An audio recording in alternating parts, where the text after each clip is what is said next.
News are coming every single day about the COVID-19 infection. We have all sorts of information coming from different sources, from microbiologists, from virologists, from news, from opinion leaders, from government, from everybody. And of course, this makes some confusion in our minds because we don't know exactly what is this virus, if it is a different type of virus, if it is just another coronavirus, etc. What I want to do here, basically, is not to talk about the virus itself, about this disease. Actually, this is not my forte. As a PhD in endodontics, as a researcher in endodontics, is as an endodontist, actually. What I want to share with you today is more the aspects about the infection control and the emergencies. Regarding the infection control, what I've learned in the last weeks that I'm getting information, basically what we have to do is to apply what we know about infection control. It's pretty much infection control 101. There's nothing new, but we have to remember how to deal with this. We have to protect ourselves, we have to protect our patient, we have to protect our staff, we have to keep the infection control chain from the beginning to the end during these emergency treatments. Speaking about that, ADA recommend us to shut down our offices, but with one exception, and this exception was the emergencies. So that is the second thing that I want to talk with you, is some tips about how to do, how to proceed, how to deal with this patient with dental pain in emergencies. Unfortunately, and I don't like to say that, but we need to be fast. And being fast doesn't mean that we are going to do a fast treatment. It means that we have to do a fast visit to deal with the dental pain and postpone the rest of the treatment for other times.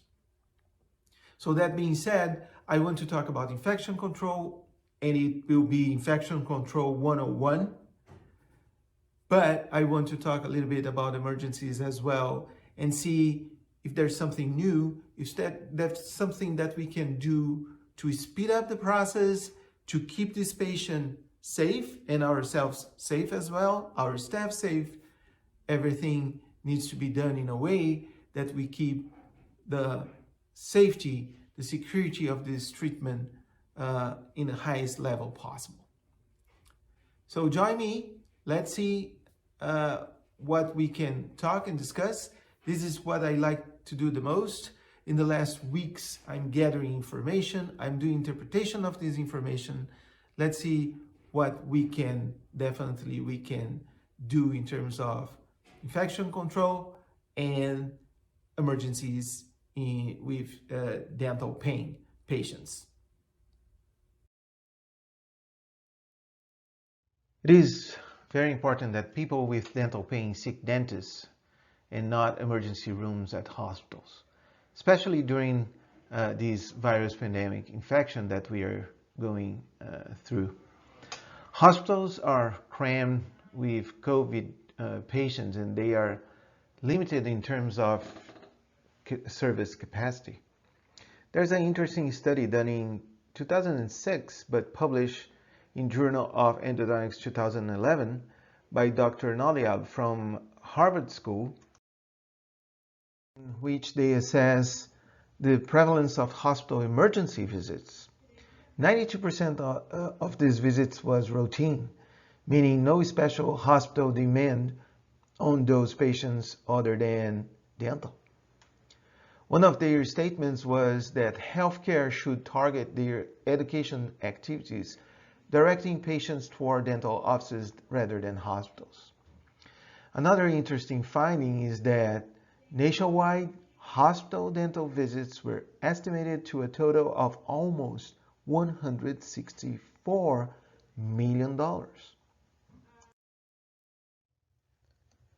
Dr. Hargreaves and his team are sharing a Journal of Endodontics article in press about the COVID-19 disease and the implications on dental care. They are sharing some recommendations for patient screening, infection control strategies, and patient management control. So one of those important recommendations is about telescreening. This initial screening via telephone aims to identify patients with suspect or possible COVID-19 infection. The three most pertinent questions for initial screening should include any exposure to a person with known or suspected COVID-19 infection, any recent travel history to an area with high incidence of COVID, or presence of any symptoms, mainly fever or cough. It is important that the dentist, not the assistant, not the manager, but the dentist, perform this questionnaire, and more than that, to make the interpretation of the answers, trying to be like a detective to find if the patient is giving clear answers and reporting the real situation. It is a pretty basic questionnaire, but should give you the identification of possible infected patients. Just take a look. The only question that we have concerning dental is the last one. Do you have uncontrolled pain or oral pain, infection, swelling, or bleeding, or trauma to your mouth? So this is the only one. The other ones are just trying to find out if this patient is infected or not. A positive response to either of three questions should raise initial concern. These patients should be encouraged to engage in self-quarantine and contact their primary care physician. According to studies, incubation period for COVID can range from 0 to 24 days. Actually, it's not clear what is the incubation period for the COVID-19 specifically. So asymptomatic and pre-symptomatic patients can act as carriers and also serve as reservoir for a possible reemergence of the infection. This is especially important because we are hearing from ADA from the states that dental services are going to open next week or in 2 weeks or in 3 weeks. And we have to be very careful with any patient that looks for our service in our office. Treat all these patients as a symptomatic or pre-symptomatic or asymptomatic patient with COVID-19 infection. It is not clear that the proportion of infection load between asymptomatic, pre-symptomatic, or symptomatic patients, but it seems that is more prompt for symptomatic patients to infect, and it's clear that the infection route is through droplets or by contact. If you have negative answers concerning symptoms and travels, go ahead and plan the emergency visit. Treat the patient as the infected one. Again, treat the patient as the infected one. It is not because you had negative answers that the patient is not infected. It can be an asymptomatic case, a pre-symptomatic case. Like I said, treat the patient as the infected one. If you have a positive answer, then CDC recommendation is very clear. The suspected COVID patient should contact their physician. In an urgent dental pain situation, they need to be treated in special places like negative pressure room or airborne infection isolation rooms. This is a unique setup that most of us dentists don't have, and definitely it needs to be addressed for hospitals. It is interesting that if you cross the references and put together the recommendations, vital pulp therapy is the most common emergency to be performed, especially irreversible pulpitis. So let's plan how to perform this with our patients before seeing the patients always. Another study to be published in June this year at the Journal of Endodontics Doctor by Dr. done by Dr. Habasalo shows that the most common diagnosis during the COVID infection in patients treated at the Wuhan University Hospital was symptomatic irreversible pulpitis.